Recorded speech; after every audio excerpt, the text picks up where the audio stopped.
Okay. Eto po, nagpahayag na po sa London si VP Sara. Sabi niya, hindi ako magre-resign. Bakit po ba nagsabi yan si VP Sara? Kasi po, maraming chismoso tayong mga kalaban. Eto problema pag yung mga Duterte supporters po, may nasabi lang na hindi nila nagustuhan, cyber libel agad. Kaso agad. Hindi ko alam. Yung mga kinaso ni... buti na lang po. Pinagbabasura na po yung kaso ni Trillanes, no? Tama naman po yun. Kasi napaka-sensitive naman itong mga kalaban natin. Mga iyakin ba? Okay, katulad po nito, sila, nagpapauso sila na magre-resign si BP. Bakit ba sasagutin na BP Sara yan? Kasi ito pong mga kalaban niya sa politika, nagkakalat ng chismis. Halimbawa po itong si Representative Terry Ridon. Binanggit ni Ridon na miyembro rin ng House Prosecution Panel na may mga persistent rumors. Kita nyo? Rumors. Ibig sabihin po na rumors. Chismis. Pati chismis, pinapatulan nila Pinalalabas po kasi nila na si BP Sara ay takot dyan sa impeachment na yan. Okay. Na may mga persistent rumors ukol sa planong pagbibitiw ng Vice Presidente dahil sa tindi ng impeachment trial. Pabiro pa niyang sinabi na huwag muna itong gawin ng Vice President dahil hindi pa dumarating ang most exciting part ng paglilitis. Alam po ninyo, huwag na tayong maglokohan. Kaya nyo po inuna yung Article 4 na yan, yung grave threat, akala ninyo, pasok na sa banga yung ebidensya nyo.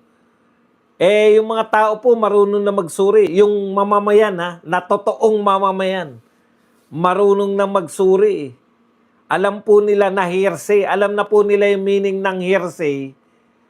At totoong ebidensya.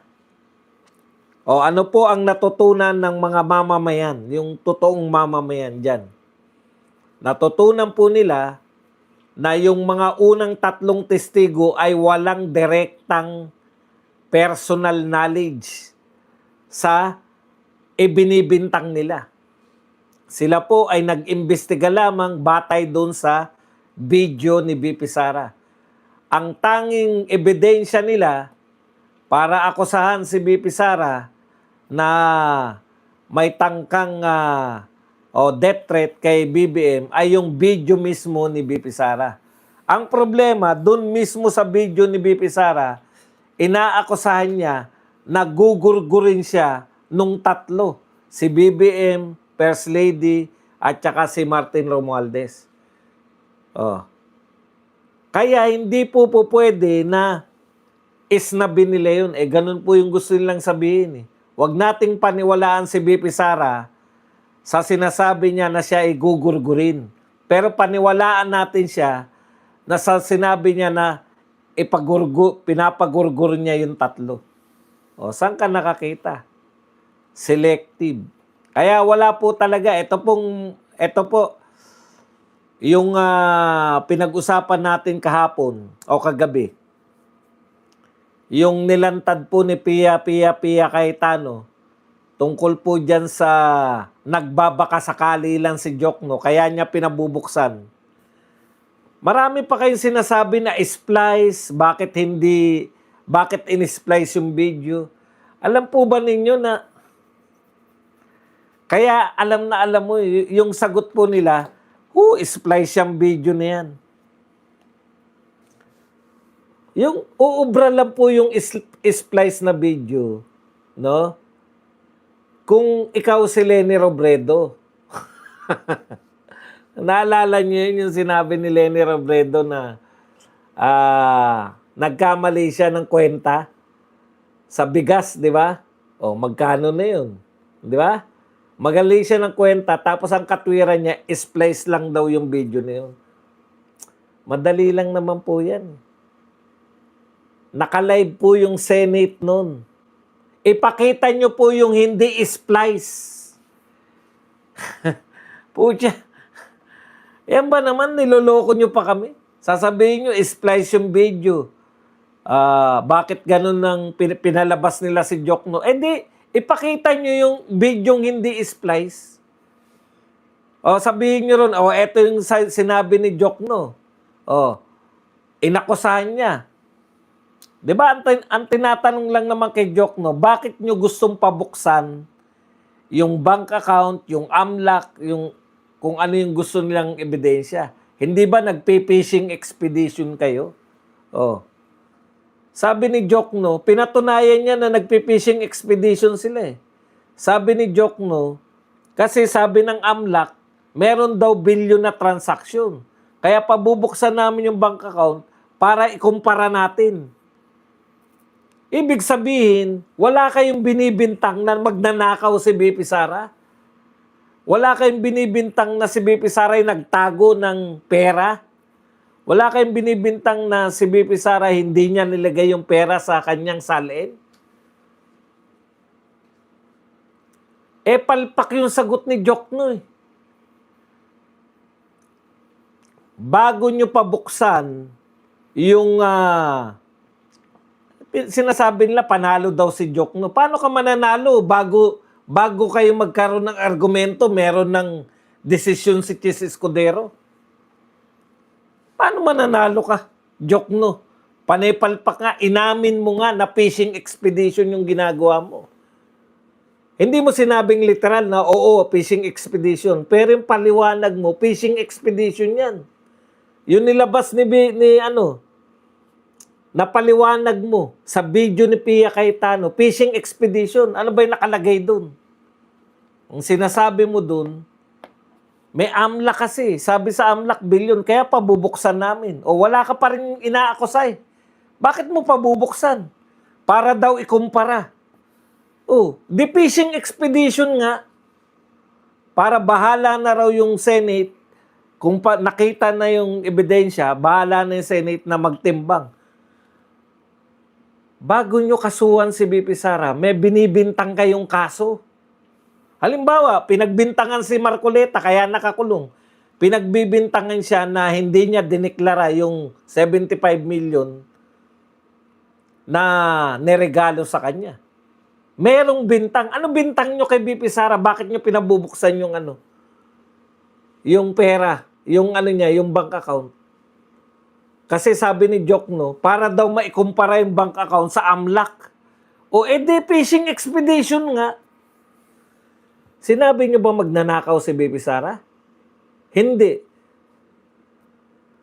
Sinabi niyo ba na nasa bank account niya yung nagtatago siya ng pera sa bank account niya? Hindi. Ano sinabi ni Jokno? Kaya po natin gustong pabuksan para makumpara natin. Tapos, i-chismis na lang dahil malakas ang ebidensya, sabi ni Ridon, baka magre-resign si BP Sara. Ayon sa rumors, ayon sa chismis na lang yung batayan. Ayon sa chismis, rumors po is chismis sa Tagalog. Ayon sa chismis, baka, basahin natin yung sinabi ni Ridon.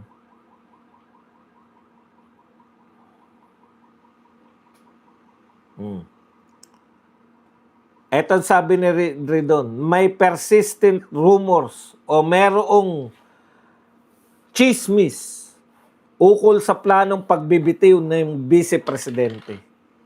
Kaya po, nung nasa speech po ni BP Sara, ito po ang pinahayag niya. Ito po totoo to dahil makikita nyo po to sa speech niya.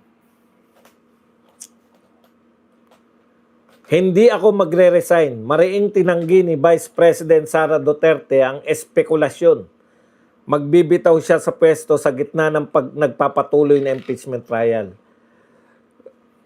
Hindi ako magre-resign. Yun ay betrayal ng 32.2 million na mga kababayan natin na bumoto sa akin. Kung gusto ni BBM tanggalin niya ako, gawin niya ang lahat, tanggalin niya ako. Yan po ang matapang na pahayag ni BP Sara tungkol dyan sa resignation. Ang tindi ng kalaban natin Ang mga kalaban po natin, kaya po nila mag-fake news pero walang nag-aakusa sa kanila ng fake news. Meron bang nagsabi sa media na fake news si Ridon? nung sinasabi niya na meron siyang balita na magre-resign? Wala. Meron ba nagkakaso sa ilong ni Ridon? Wala. Di naman tayo mahilig dyan. Tsaka wala tayong perang pangkaso. Nagtataka nga tayo sa kanila, maya't maya kaso ng kaso. Maraming pera pag kaso ng kaso. Tsaka pag wala kang karapatang mag-vlogger kung di mo kayang sagutin yung mga binibintang sa'yo. Di ba? Nagbibintangan ka. Dalawa lang po yan eh. Pag hindi mo kalibel yung nagbibintang sa'yo, bakit mo naman sasagutin? Pasisikatin mo lang yan. Pag kalibel mo naman, pwede mo lang sagutin, di ba? O vlogger, o mga politiko namin, hindi kami mahilig magdemanda na ganyan. Okay. Maliwanag na po yan. Palaban po si BP Sara. Yung sinabi niya po na siya ay tatakbo sa 2028, yan pa rin po. Yan po ang problema nila. Yan po ang tinik sa dibdib nila. Dahil alam po ng mga magnanakaw, hindi man sila ngayon makasuhan. Pag si BP Sara po ay naging presidente na tsak sa kanila. Mapapakanta sila ng habang buhay, kami sa'yo'y naghihintay.